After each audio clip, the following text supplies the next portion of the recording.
Having an orgasm can help your skin glow, boost immunity, and aid relaxation. But a staggering 15% of women have never experienced one, and it's a rare occurrence for many others. In this video, we'll go over tips, herbs, and hacks to increase your likelihood of having one. So, if you want to learn about the big O, then watch this video. Let's go! It's the hot boy.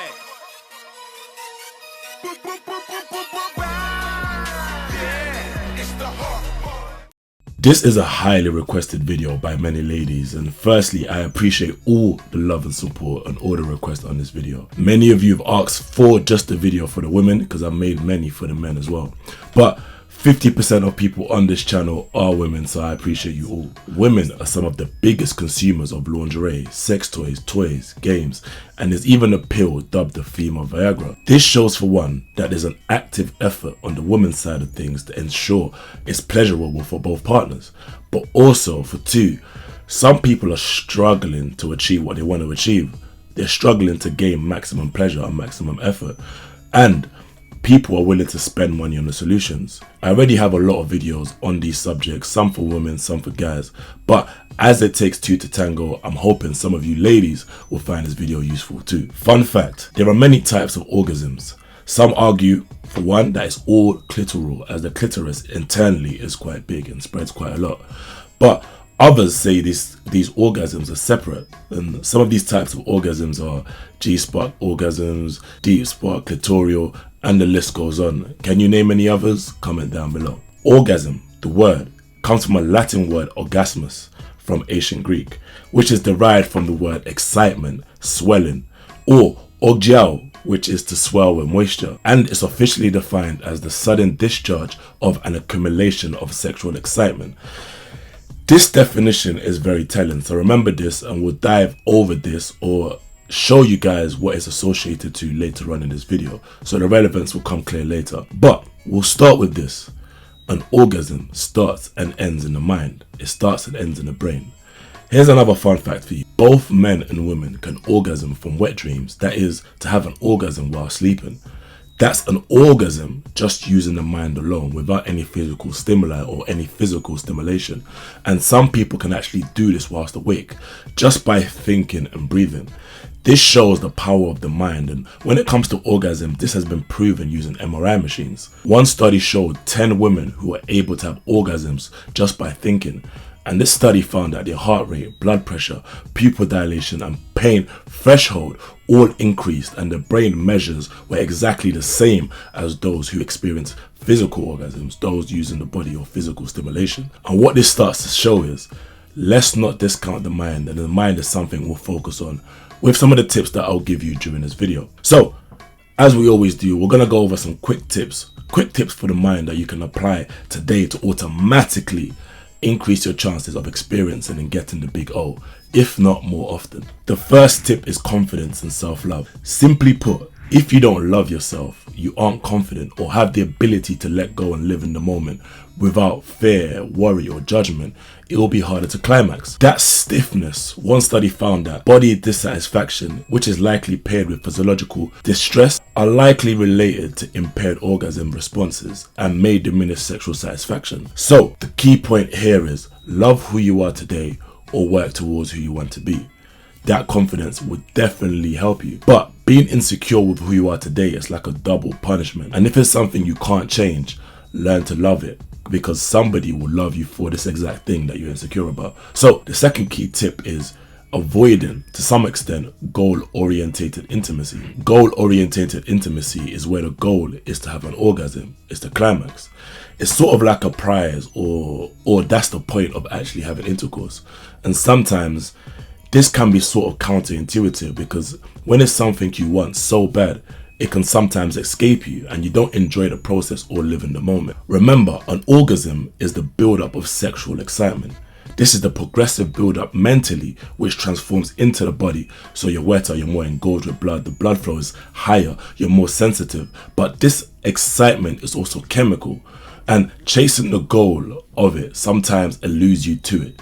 It's weird, it's like counterintuitive. But on the other hand, being lost in the moment, being lost in the process, this is what slowly builds that excitement for that climax to happen. So avoid goal orientated, don't get frustrated. Just find your flow by letting the mind flow freely without focusing on whether it comes or not.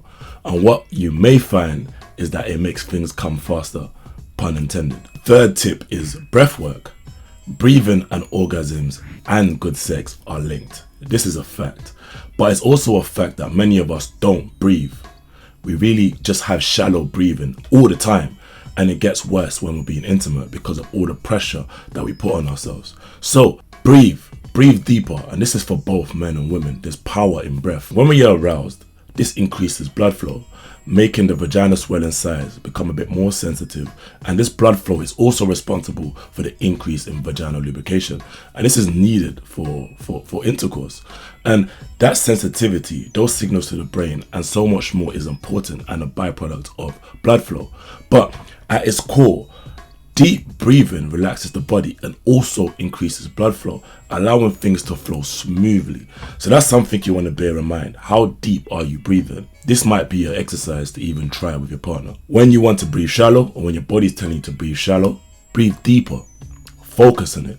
Let your mind wander, then catch yourself within your breath. Let the breath, it's like meditation, right? A lot of you guys meditate, and when you meditate, you breathe deeper. So using that same ideology, especially when you're about to orgasm, you feel the build up coming, you focus on that breath work. For one, that will keep you in the moment. For two, it will help intensify things, and when it will also intensify the flow. So another key thing is the frustration of it coming, getting close and going. If you focus on your breathing, it will allow you to not get too frustrated or angry before it fully materializes, which I know can be a pain when the man them just switch it up too randomly. Something else you can do, right, is use your imagination. And there's a couple like tantra related things that are helpful. For example, you can imagine or you can focus within your body, see yourself from the inside out. Picture like a ball of light within you or within your genitals, and that ball of light just getting bigger and bigger and bigger and forming in a loop between you and your partner, going from you to him, from him to you, even coming back to you from his chest to your chest. But I guess these sort of things, if this video does well, that's what I can explore next. So, comment below if you want me to focus on other key practices from our ancestors that can be useful today, whether it's Taoism or whether it's Tantra and African sexuality and stuff like that. But let me know, comment below. The fourth tip is conversation connection, right? How well do you understand your partner? How well does your partner understand you? Things like Tantra, things like breathing, things like yoga, things like interconnectivity can help create that connection for a lot of couples. So I'll dive into this a lot more, so make sure you guys subscribe. But at a basic level, the excitement starts outside the bedroom, right? It starts with connection, it starts with love, it starts with understanding each other and creating a safe space for each other.